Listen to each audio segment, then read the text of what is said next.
So we had in the story there was the El Jefe food truck and the Cubano, and then that was the first decision. As Roy broke down the script, he'd never really worked on a movie before, so he gave me lots of notes about what would be, what should change in the film. But he also was making notes about, in his mind, about how would we actually present these products in the movie. And his Cuban sandwich is better than any real Cuban sandwich. No, we did it. We designed a Cuban sandwich for this movie, but we did it, you know, our way. You know? Yeah. Now Roy's also thinking about what's the way that would taste good. Now I didn't explain to him that in a movie you don't really have to eat the food, but he wanted to come up with an entire menu for the restaurant Galois, which was the one that was where the food looked good, but it was really cool. Should we weight it down? You good? We did. From LA, so our truck feeds a lot of people. I used to be the chef at the Beverly Hilton, so I'm very familiar with this world. Want me to grill the meat? Yes, sir.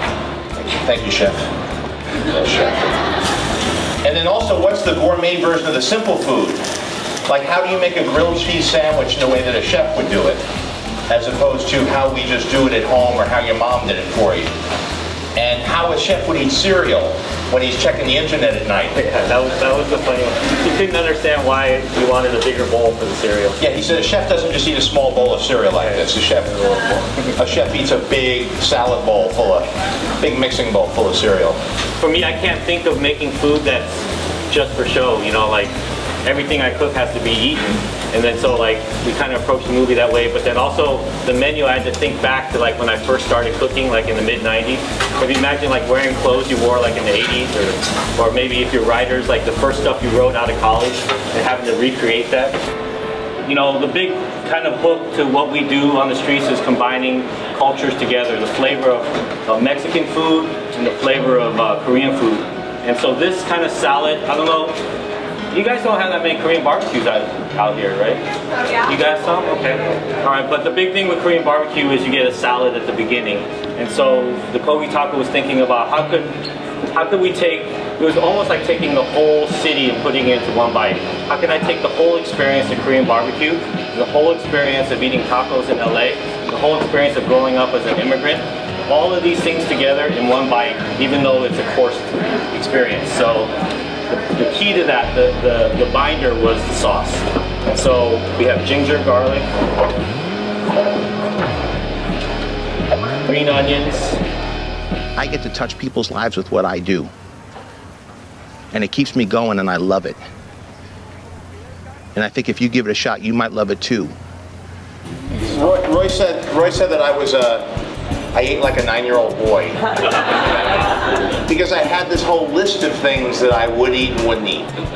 And I don't know where that comes from, but it's like I will not, I could be starving. If there's mayonnaise on that sandwich, I'm not gonna eat that sandwich. And it's like a little kid. And what Roy said was, you just haven't had it cooked. You haven't had it good. And so I wanted to sort of show that I was serious about this, because a chef will taste anything, eat anything. And so I started eating things that I didn't eat before. And sure enough, when it's done right, you can break through that and try things. And other people involved with the production, also there were food that I've never seen them eat, and then they started trying things they never did. And it's a very freeing thing in a way, because you've defined yourself by limitations that go away. Now, I don't want to eat all those things again necessarily, but I did try a lot, and I also wanted to show Roy that I was serious about it, and it, you know, it rose you up a little bit.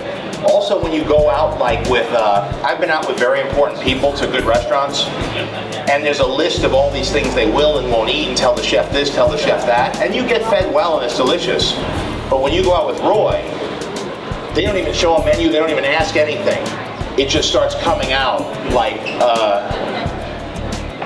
an air assault, just like carpet bombing. And we went to Emerald's place, and next thing you know, it's like, these are the first soft-shelled crabs of the season. This is the first dish that I prepared.